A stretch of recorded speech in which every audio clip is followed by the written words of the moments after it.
अल्लाह की सरताबा कदम शान है ये, अल्लाह की सरताबा कदम शान है ये, इंसान ही इंसान वो इंसान है ये। कुरान तो ईमान बताता है इन्हें, कुरान तो ईमान बताता है इन्हें, और ईमान ये कहता है मेरी जान है ये, ईमान ये कहता है मेरी जान है ये। सरवर कहूं के मालिको मौला कहूं तुझे, सरवर कहूं के मालिको मौला कहूं तुझे, बागे खलील का गुले ज़ेबा कहूं तुझे, बागे खलील का गुले ज़ेबा कहूं तुझे। तेरे तो वस्फ ऐबे तनाही से हैं बरी, तेरे तो वस्फ ऐबे तनाही से हैं बरी। हैरान हूं मेरे शाह मैं क्या क्या कहूं तुझे, हैरान हूं मेरे शाह मैं क्या क्या कहूं तुझे। लेकिन रजा ने खत्म सुखन इस पे कर दिया, लेकिन रजा ने खत्म सुखन इस पे कर दिया। खालिक का बंदा खल्क का आका कहूं तुझे, खालिक का बंदा खल्क का आका कहूं तुझे। आइए बिला किसी ताखीर के आका इनामदार, मदीने के ताजदार, दोनों आलम के मालिक व मुख्तार, रहमतुल लिल आलमीन, शफीउल मुज़निबीन, अनीसुल गरीबीन, राहतुल आशिकीन, मुरादुल मुश्ताकीन, शम्सुल आरिफीन, सिराजुस सालिकीन, मिसबाहुल मुक़र्रबीन, यानी जनाबे अहमद मुज्तबा मोहम्मद मुस्तफा सल्लल्लाहु ताला अलैहि वसल्लम की बारगाह रिसालत में मोहब्बत के साथ दुरूद पाक का नजराना पेश करें। अल्लाहुम्मा सल्ली अला सय्यदिना व मौलाना मुहम्मद व बारिक व सल्लिम, सल्लु अलैहि सलातन व सलामन अलैका या रसूलल्लाह सल्लल्लाहु ताला अलैहि वसल्लम। मैं बोलना तो किसी और मौजू पर चाह रहा था, लेकिन इंशाअल्लाह उस पर भी कुछ गुफ्तगू करूंगा। लेकिन पहले मैं मसलके इमाम आजम और मसलके आला हजरत ये एक ही है, इसको थोड़ा सा समझा दूं। औलिया अल्लाह से बरगश्तगी अच्छी नहीं, औलिया अल्लाह से बरगश्तगी अच्छी नहीं, मुस्तफा के दोस्तों से दुश्मनी अच्छी नहीं, मुस्तफा के दोस्तों से दुश्मनी अच्छी नहीं। राहे हक इस दौर में ढूंढते ढूंढते रह जाओगे, राहे हक इस दौर में ढूंढते ढूंढते रह जाओगे। मसलके अहमद रजा से बेरुखी अच्छी नहीं, मसलके अहमद रजा से बेरुखी अच्छी नहीं, मसलके अहमद रजा से बेरुखी अच्छी नहीं। अल्लाह रब्बुल इज्जत ने कुरान पाक के अंदर इरशाद फरमाया कि जो अल्लाह और उसके रसूल का हुक्म मानते हैं, जो अल्लाह उसके रसूल का हुक्म मानते हैं, तो उनका जो ठिकाना है, उनका जो ठिकाना है क़यामत के दिन, वो नबियों, वो सिद्दीकीन, वो शुहदा और नेक लोगों के साथ उठाए जाए। जिसने खुदा और उसके रसूल की इताअत की, वो लोग क़यामत के दिन जब उनका हश्र होगा तो उन्हें नबियों का साथ मिलेगा, सिद्दीकीन का साथ मिलेगा, शुहदा का साथ मिलेगा, नेक लोगों का साथ मिलेगा। और अल्लाह फरमाता है जब इनका साथ मिल जाएगा तो फिर इनका साथ कितना ही अच्छा है, सुभान अल्लाह, इनका साथ कितना ही अच्छा है। मैं पहले आपको बताऊं कि मसलके आला हजरत क्या है। इमाम आजम ने किसी से पूछा कि ऐ हमारे इमाम, ऐ हमारे पेशवा, आज सुन्नियत की अलामत क्या है। कब की बात कर रहा हूँ? इमाम आजम के दौर की बात कर रहा हूँ कि ऐ इमाम आजम, ऐ हमारे पेशवा, जरा ये तो बताइए आज अहले सुन्नत वल जमाअत की निशानी क्या है। तो इमाम आजम ने जवाब दिया, तफज़ीलुश शेखैन व हुब्बुल खतनैन वल मस्हु अलल खुफ़ैन। आपने फरमाया आज अहले सुन्नत वल जमात की निशानी ये है, अहले सुन्नत वल जमात की पहचान ये है कि जो शेखैन यानी अबू बकर सिद्दीक और उमर से, उमर को तमाम सहाबा पर फजीलत देता हो वो उसकी निशानी है। और जो हजरत उस्मान गनी और हजरत अली मुश्किल कुशा से मोहब्बत करता हो उसकी पहचान ये है कि वो सुन्नी है। और जो मसाह करना मौजू पर खुफैन पर जायज करार देता हो वो आज सुन्नी होने की उसकी अलामत। तीन अलामतें आपने मजहबे अहले सुन्नत की अपने जमाने में बयान फरमाई कि जो अबू बकर सिद्दीक और हजरत उमर को तमाम सहाबा पर फजीलत देता है तो समझ जाओ वो सुन्नी है, समझ जाओ कि वो सुन्नी है। क्यों ये आपने जवाब क्यों इरशाद फरमाया? तो इमाम आजम के जमाने में रवाफिज और खारजी और मौजू पर यानी खुफैन पर मसा करने को नाजायज करार देने वाले आ चुके थे। इसलिए आपने अहले सुन्नत वल जमात की ये पहचान बताई कि जो भी अबू बकर सिद्दीक और उमर को तमाम सहाबा पर फजीलत देगा तो समझ जाओ वो सुन्नी है, और जो उमर और अबू बकर सिद्दीक को फजीलत नहीं देगा तो समझ जाओ वो राफिज़ी। और दूसरी अलामत बताई कि जो हजरत उस्मान गनी से और हजरत अली से मोहब्बत करे वो भी सुन्नी। क्यों फरमाया?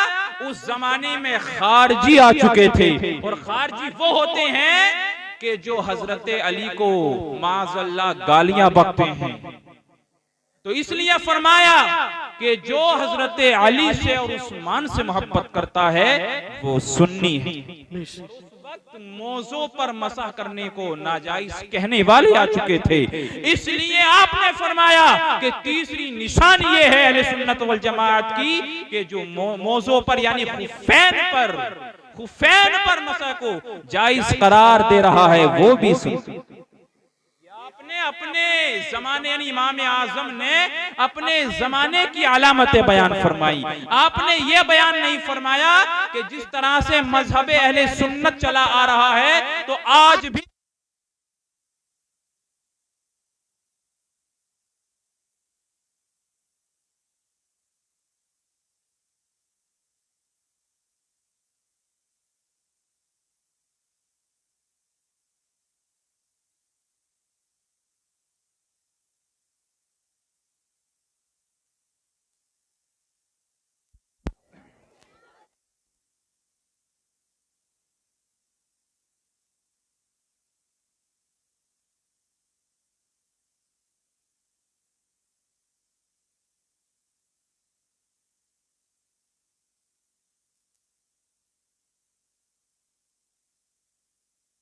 मुबारक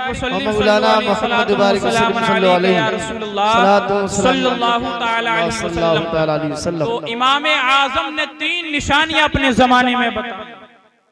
हर दौर की कोई ना कोई ऐसी निशानी रही है जो सुन्नी होने की निशानी।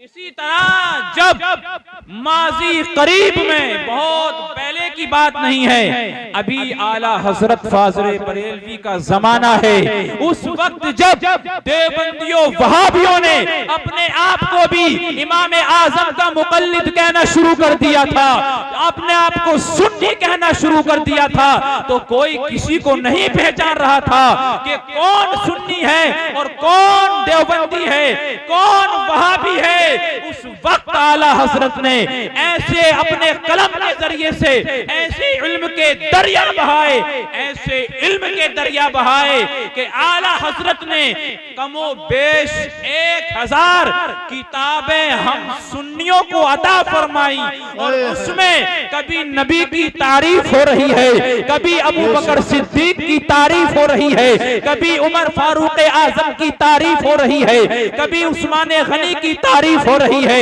कभी मुश्किल कुशा हजरत अली की तारीफ हो रही है, कभी हसन और हुसैन की तारीफ हो रही है, और कभी गौसे पाक की तारीफ हो रही है, कभी ख्वाजा पाक की तारीफ हो रही है, कभी अल्लाह के वलियों की तारीफ हो रही है।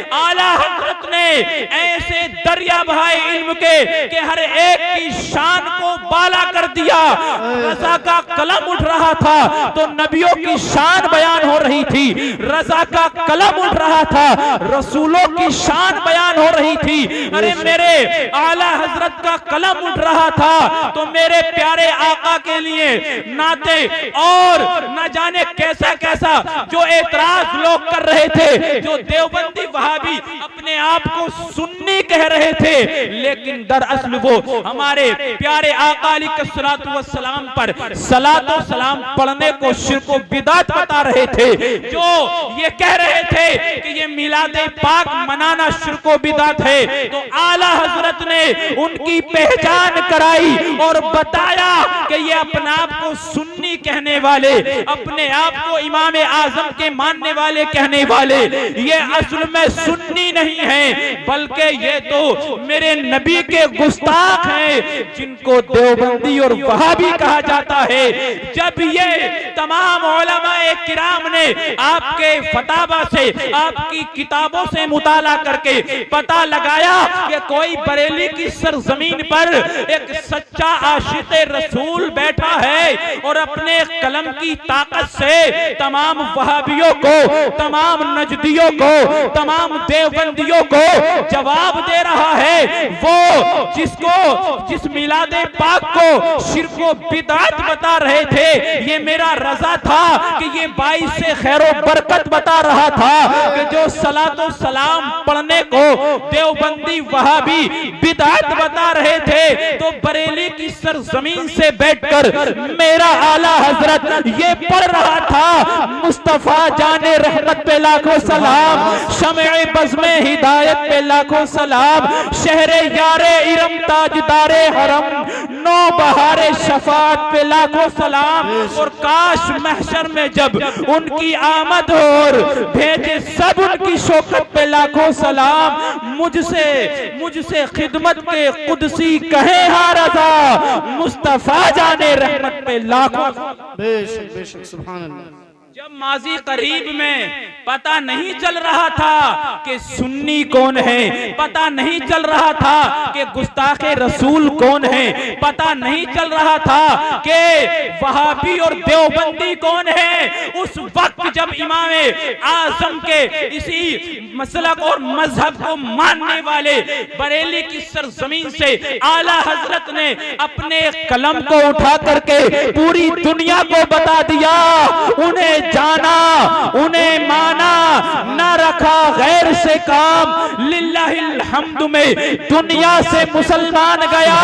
सुनो देवबंदियों, सुनो वहाबियों, आज ले उनकी पनाह, आज मदद मांग उनसे, आज ले उनकी पनाह, आज मदद मांग उनसे, फिर न मानेंगे कयामत में अगर मान गया। जब ये उलमाए अरब व अजम ने देखा कि बरेली की सरजमीन से एक सच्चे आशिक़े रसूल की ये तहरीरें हैं, ये फतावा हैं, ये किताबें हैं, तो एक बहुत ही बड़े वहां के मुहद्दिस हैं, बहुत ही बड़े वहां के मुहद्दिस हैं, जिनका नाम मक्का शरीफ के हैं, जिनका नाम मोहम्मद जजायरी है, वो फरमाते हैं कि जब हिंदुस्तान से कोई शख्स हज या उम्रा करने के लिए आता है तो हम उससे पूछते हैं, बता तू हिंदुस्तान से आया है, आला हजरत यानी इमाम अहमद रजा खान के बारे में तेरा क्या मामला है। अगर हम उससे इमाम अहमद रजा खान के बारे में मालूम करते हैं, अगर उसके चेहरे पर खुशी जाहिर होती है तो हम समझ जाते हैं कि ये सुन्नी है, और अगर उसके चेहरे पर बुग़्ज़ व हसद और कीना मालूम होता है तो हम समझ जाते हैं कि ये हिंदुस्तान से आया हुआ सुन्नी नहीं है, बल्कि ये बदमज़हब है। इसलिए उलमाए अरब व अजम ने जब ये तहरीरें देखी आला हजरत की, जब किताबों का मुताला किया, उस वक्त से उलमाए किराम ने ये पहचान बताई मसलके आला हजरत, जो कि असल में मजहब इमाम आजम का नाम है, जो कि असल में मजहब अहले सुन्नत का नाम है।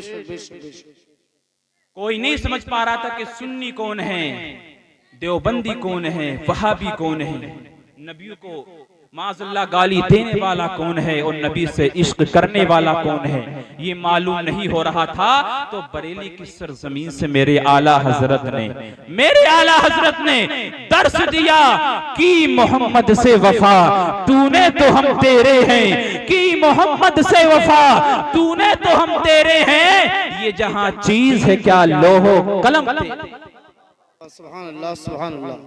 डॉक्टर इकबाल ने यही तो तर्जुमानी आला हज़रत की पूरी जिंदगी की है कि तुम मेरे नबी के हो जाओ, जमाना तुम्हारा हो जाएगा।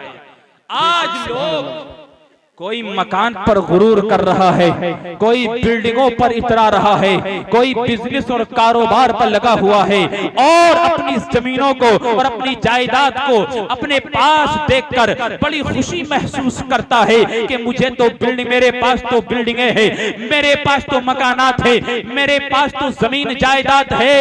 लेकिन याद रखो ये दुनिया के लिए है।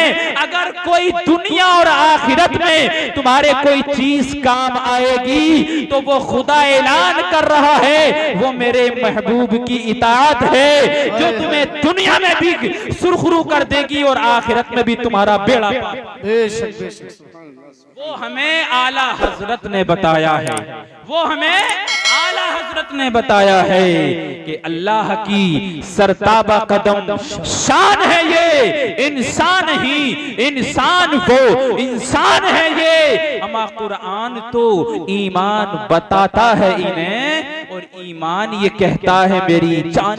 बेशक बेशक, सुभान अल्लाह, सुभान आला अल्लाह। हजरत ने हमें बताया है। याद रखो अगर आला हजरत के एहसान को हम फरामोश कर देंगे तो बताओ ये जो हम जलसे कर रहे हैं, जो हम आज मिलादे मना रहे हैं, जो आज हम सलातो सलाम पढ़ रहे हैं, जो आज अपने नबी के गीत गा रहे हैं, अपने नबी का इश्क अपने दिलों में बसा रहे हैं, तो बताओ तो सही ये दिलों में इश्क किसने, दिलों में इश्क की आग किसने रोशन की है, बताओ जरा। बरे यही तो है जो इश्क़ रसूल हमारे दिलों में बसाई है, यही तो है जो मोहब्बत रसूल हमारे दिलों में बसाई है। उसी का नाम तो आला हज़रत, उसी का नाम तो इमाम अहमद रज़ा खान है। आज कुछ लोग मसलके आला हज़रत पर एतराज करते हैं, एतराज करने की कोई वजह नहीं। मसलके आला हजरत, मसलक का माना क्या होता है? मसलक का माना होता है रास्ता, तरीका। मिसाल के तौर पर छोटी छोटी कई गलियां हो और आपको मेन रोड पर जाना, लेकिन आप सारी गलियों से होकर नहीं गुजरेंगे। मेन रोड पर सारी गलियों से अकेले हो, सारी गलियों से होकर नहीं गुजरोगे, एक ही आपको गली रोड पर लगा देगी।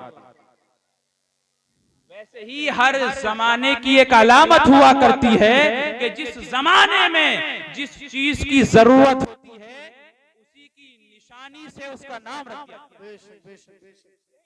जब देवबंदियों ने और वहाबियों ने हमारे ईमान को लेना चाहा, हमारे ईमान को खराब करना चाहा, तो आला हजरत ने कलम उठा करके बता दिया है, आला हजरत ने कलम उठा करके बता दिया है कि बरेली की सरजमीन पर एक रसूल का सच्चा गुलाम बैठा है। मेरी कौम के ईमान को तुम खराब नहीं कर सकते हो, मेरी कौम के ईमान को बर्बाद नहीं कर सकते हो। ये अपने आका का सच्चा गुलाम बैठा है। आला हजरत फरमाते हैं कि अगर मेरे दिल के दो टुकड़े करके देखे जाएं तो एक पर ला इलाहा इल्लल्लाह और दूसरे पर मोहम्मदुर रसूलुल्लाह लिखा पाओ। इश्क़ रसूल हमारे दिलों में जो बसाया है ना, तो वो आला हजरत ने बसाया। इसलिए मसलके आला हजरत जो कि मजहबे इमाम आजम है, उसी के मुताबिक अपनी जिंदगी को गुजारो, तुम्हारी ये दुनिया भी संवर जाएगी और तुम्हारी आखिरत भी संवर जाएगी। ये था इसका खुलासा। मसलक आला हजरत क्या है और मजहब इमाम आजम आपने समझ लिया होगा। मैं सोचता हूं कि आपने समझ लिया। तो ये आप कंफ्यूज ना हो कि मसलक आला हजरत अलग है या मजहब इमाम आजम अलग है, बल्कि ये एक ही हैं। इमाम आजम को मानने वाले जब से आला हजरत इस सरजमीन पर तशरीफ लाए, याद रखो इतना बड़ा पक्का हनफी इमाम आजम को मानने वाला आज तक पैदा ही नहीं, क्योंकि आपको आला हजरत कहा जाता है तो आपका हर काम आला था, इश्क़े रसूल आला था, मोहब्बत रसूल आली थी, आपका हर काम बुलंदो बाला था, इसलिए आपको आला हजरत कहा जाता है।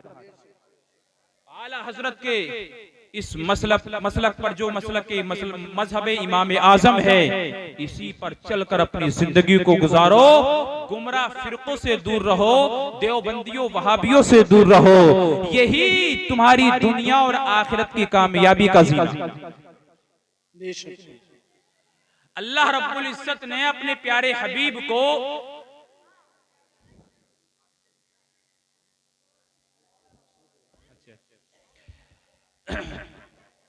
बस 2 मिनट की गुफ्तगू करके इंशाअल्लाह मैं अपनी जगह ले लूंगा।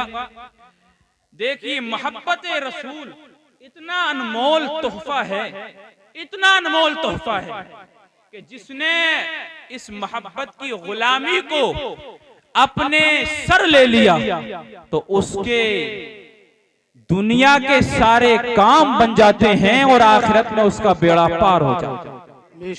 आला हजरत फरमाते हैं, कब्र में लहराएंगे ता हश्र चश्मे नूर के, कब्र में लहराएंगे ता हश्र चश्मे नूर के, जलवा फरमा होगी जब तलात रसूलुल्लाह की, जलवा फरमा होगी जब तलात रसूलुल्लाह की। बस मैं आपको 2 मिनट की गुफ्तगू सिर्फ अपने बच्चों की तरबियत पर करके गुजरना चाहता हूँ।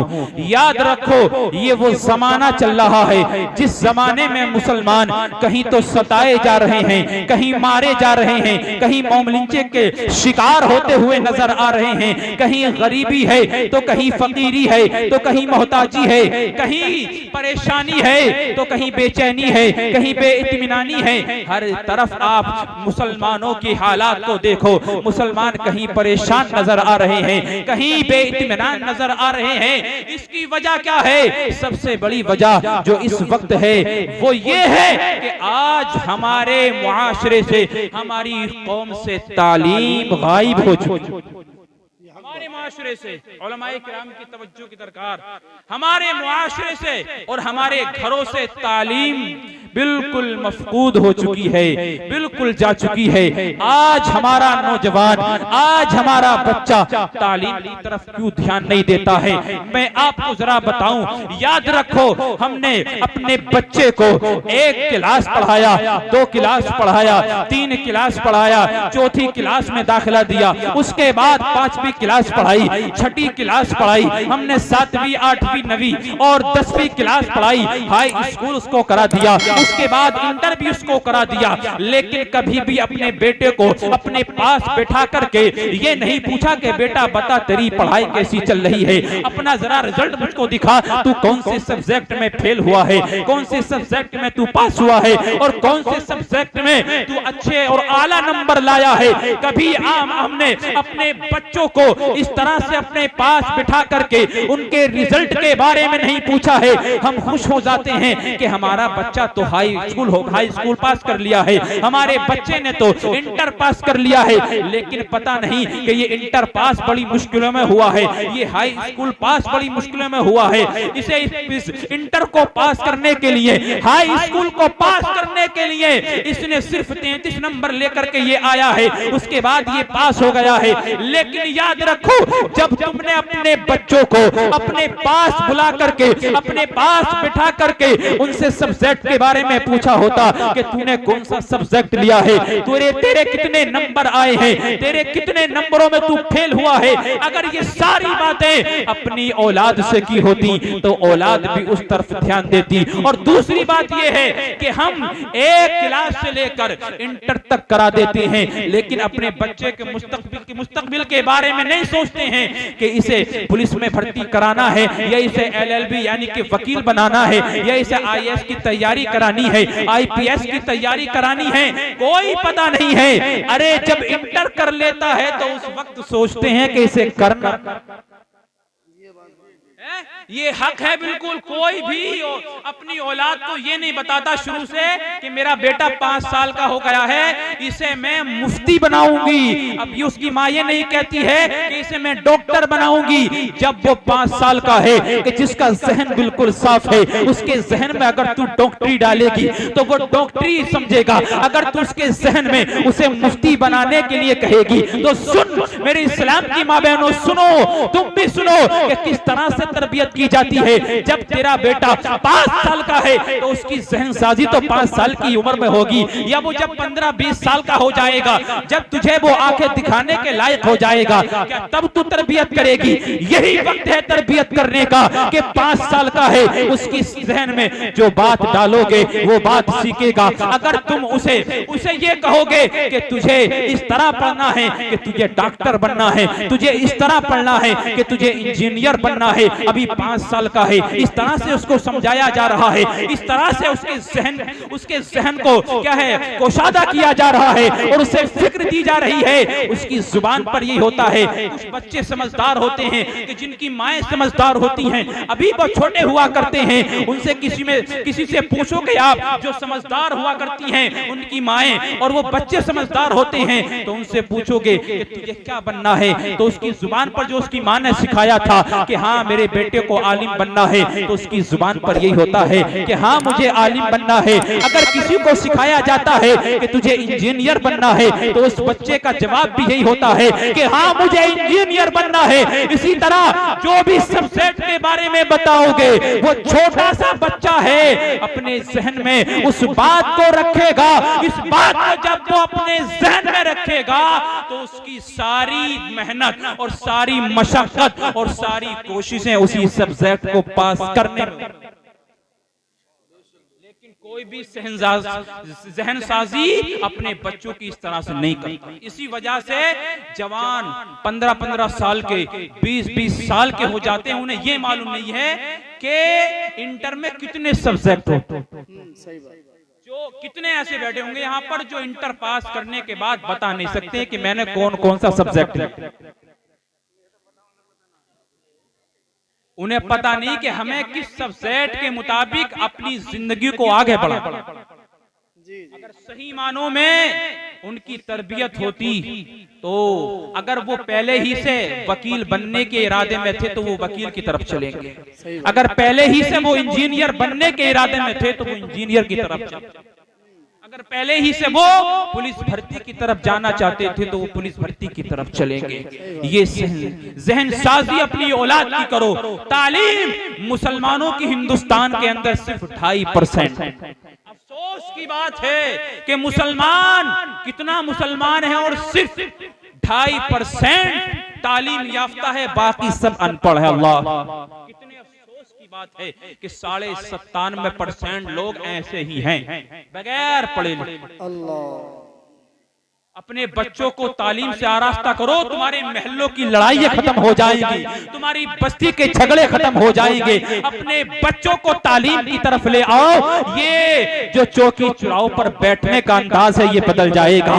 ये जो दुकानों पर उठने बैठने का अंदाज है, अगर तुमने अपनी औलाद को तालीम की तरफ रहनुमाई कर दी तो तुम समझ जाओ कि तुम्हारी औलाद अब किसी दुकान पर जाकर नहीं बैठेगी बल्कि खोल के अपने घर में। ये मुसलमानों का मामला है। जहाँ देखो मुसलमानों के किच्चे नजर आते हैं। गैर मुस्लिमों के इलाके में जाकर देखो, कोई ईशा के बाद आपको नजर नहीं आएगा। हम मुसलमानों को अपने बारे में सुना है और अपने बच्चों के मुस्तकबिल के बारे में। सबसे बेहतर तो सरकार ने फरमाया खैरुकुम मन तअल्लमल कुराना व अल्लमहु, कि तुम्हारे दरमियान जो सबसे बेहतर इंसान है वो है जिसने कुरान सीखा और सिखाया। पहले अगर तालीम है तो तालीम कुरान है, उसके बाद सारी तालीम। इसलिए अपने बच्चों को तालीम की तरफ लाओ, दुनिया भी सबरेगी और आखिरत भी सबरेगी। और सही मानों में मैं नौजवान हजरात से कहता हूँ कि अपने वालिदैन के इतने बड़े बड़े कारनामों को देखो कि तुम्हारे लिए उन्होंने क्या किया है। अपनी वालिदा के बारे में सोचो कि उन्होंने तुम्हारे लिए क्या किया है। याद रखो, जब तुम घर से निकलो कमाने के लिए या किसी भी काम के लिए, तो अपने वालिदैन की दुआएं साथ लेकर के निकलो। ये दुआएं खाली नहीं जाती हैं वालिदैन की। हमारे कुछ गुनाहों की सजा भी साथ चलती है, हमारे कुछ गुनाहों की सजा भी साथ चलती है, हमारे कुछ गुनाहों की सजा भी साथ चलती है। अब हम तन्हा नहीं चलते, दवा भी साथ चलती है। अब हम तन्हा नहीं चलते, दवा भी साथ चलती है। अभी जिंदा है माँ मेरी, अभी जिंदा है माँ मेरी, मुझे कुछ भी नहीं होगा। अभी जिंदा है माँ मेरी, मुझे कुछ भी नहीं होगा। जब मैं घर से निकलता हूँ दुआ भी साथ चलती है, जब मैं घर से निकलता हूँ दुआ भी साथ चलती है। और मेरी माँ की दुआओं से परेशान है मेरा। नारे तकबीर, नारे रिसालत, नारे रिसालत, नारे रिसालत। बस्ती बस्ती करिया करिया, बस्ती बस्ती करिया करिया, बस्ती बस्ती करिया करिया। मुफ्ती हम्माद रजा शाहपुरी, मुफ्ती हम्माद रजा शाहपुरी, शायरे मुल्क हिंदुस्तान गुलाम नूरे मुजस्सम साहिब किबला और हमारे अहले सुन्नत। नारे तकबीर, नारे रिसालत, मसलके आला हजरत फैज़ान हुजूर मुफ्ती आज़म हिंद। सुभान अल्लाह, माशाअल्लाह माशाअल्लाह। ये नज़ारे और इस सुहानी घड़ी के लिए आप भी बहुत टाइम से बेकरार थे। माशाअल्लाह मिंबर नूर पर खतीब अहले सुन्नत, खतीब हिंदुस्तान, कि जिनको ज़माना जानता पहचानता है, पहचान कराने की ज़रूरत नहीं है, पहचान कराने की ज़रूरत नहीं है, ज़माना जानता पहचानता है। हज़रतुल अल्लामा हज़रत अल्लामा मौलाना मुफ्ती मोहम्मद हम्माद साहब किबला रौनक़े स्टेज हो चुके हैं। और साथ ही साथ हमारे भाई हज़रत मौलाना मोहम्मद गुलाम नूरे मुजस्सिम साहब, वो भी तशरीफ़ फरमा हो चुके हैं। और आप हज़रात को बिलखुसूस हज़रत का खिताब और शायरी इस्लाम की नाते पाक आपको समाप्त करनी है। मैं बस अपनी गुफ्तगू को यहीं पर ख़त्म कर रहा हूँ। मुसाफिर है हम भी, मुसाफिर हो तुम भी, फिर किसी मोड़ पर मुलाकात होगी। उन्हें जाना उन्हें माना, ना रखा गैर से काम। उन्हें जाना उन्हें माना, ना रखा गैर से काम। लिल्लाहिल हम्द में दुनिया से मुसलमान गया, लिल्लाहिल हम्द में दुनिया से मुसलमान गया। आज ले उनकी पनाह, आज मदद मांग उनसे, फिर न मानेंगे कयामत में अगर मान गया, फिर न मानेंगे कयामत में अगर मान गया। और औलिया अल्लाह से बरगश्तगी अच्छी नहीं, औलिया अल्लाह से बरगश्तगी अच्छी नहीं। मुस्तफा के दोस्तों से दुश्मनी अच्छी नहीं। और राह हक इस दौर में ढूंढते ढूंढते रह जाओगे, मसलके अहमद रजा से बेरुखी अच्छी नहीं। अस्सलामु अलैकुम व रहमतुल्लाह व मा अलैना इल्ला